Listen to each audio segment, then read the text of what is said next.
नमस्कार, मैं हूं आरजू अंसारी और आप देख रहे हैं राष्ट्रीय जगत विजन न्यूज।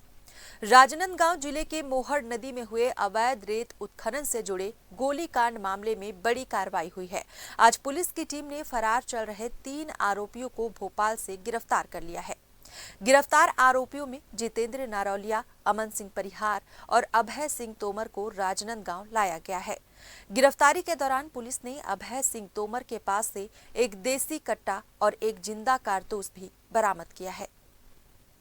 दरअसल घटना 11 जून शाम की है, जब मोहर नदी में अवैध रेत निकासी के लिए जेसीबी से रैंप कराया जा रहा था। जब स्थानीय ग्रामीणों ने इसका विरोध किया तो कार सवार 7 से 8 लोगों ने न सिर्फ ग्रामीणों के साथ मारपीट की, बल्कि गोलीबारी भी कर दी।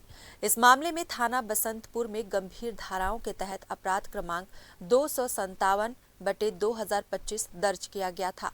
पहले ही इस केस में भगवती निषाद, पार्षद संजय रजक, अभिनव तिवारी और अतुल सिंह तोमर की गिरफ्तारी हो चुकी है और सभी को न्यायिक रिमांड पर भेजा गया है। अब 3 और फरार आरोपियों की गिरफ्तारी से पुलिस को बड़ी सफलता मिली है।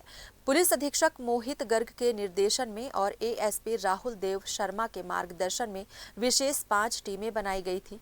सीएसपी पुष्पेंद्र नायक के पर्यवेक्षण में इन टीमों ने ग्वालियर, भोपाल, नागपुर और इंदौर सहित कई शहरों में दबिश दी। आखिरकार भोपाल से तीनों आरोपियों को पकड़ लिया गया।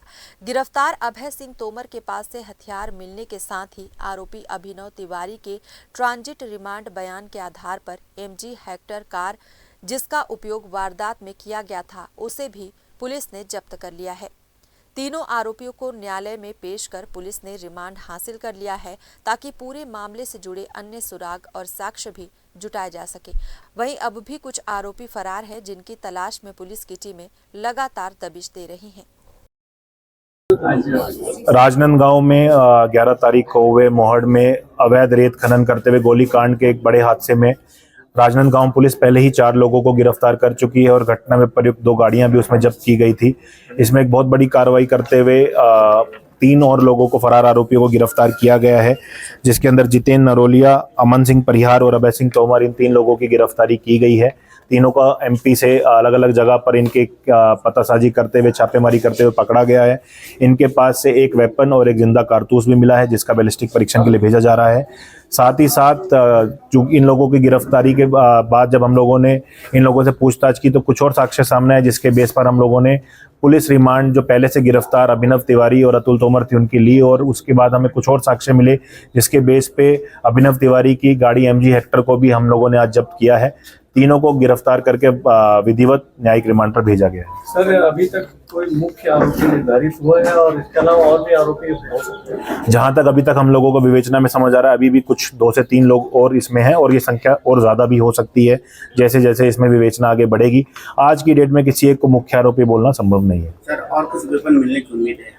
जो इनिशियल जो बात आई थी उसमें 2 वेपन यूज होने की बात आई थी, तो इसलिए हमें अभी भी उम्मीद है। इन लोगों से हालांकि हमें उसमें सार्थक सपोर्ट नहीं मिला है, लेकिन हमें पूरी उम्मीद है कि इसमें और वेपन भी और गाड़ी भी रिकवर होंगी। कोई रिकॉर्ड नहीं, इनके खिलाफ आज की डेट में अभी तक हम लोगों को पुराना रिकॉर्ड नहीं मिला है। फिलहाल इस खबर में बस इतना ही। देश प्रदेश की खबरों से अपडेटेड रहने के लिए हमारे चैनल को सब्सक्राइब करें और नए खबरों के नोटिफिकेशन के लिए बेल आइकन जरूर दबाएं। नमस्कार।